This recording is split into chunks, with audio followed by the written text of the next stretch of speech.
ঘরে চলে আবার ঠাকুর ঘরে চলে এসেছি, সবাই ঠাকুরকে দর্শন করো। ঠাকুরকে ঘরে এসেছে তার কারণ হচ্ছে আজকে ঠাকুরকে একটু নতুন ফল দেওয়া হবে। এই যে কালকে রাত্রিবেলা দাদা সমস্ত কিনে নিয়ে এসছে এই লিচুগুলো। লিচু তো কিছু বলার নেই, অনেক লিচু এনেছে একদম ভর্তি করে, 1 কিলোর বেশি হবে হয়তো, যাকগে।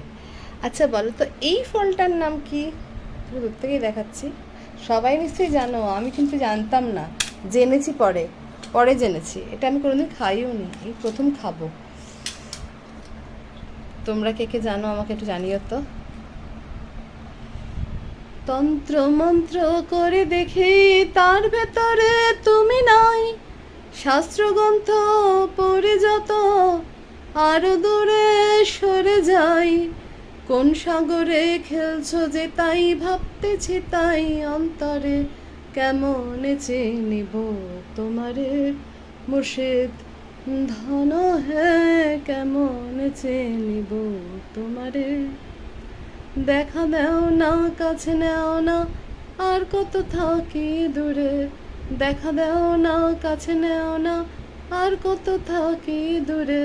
কেমন চিনিব তোমারে মুর্শিদ ধন হে, কেমন চিনিব তোমারে।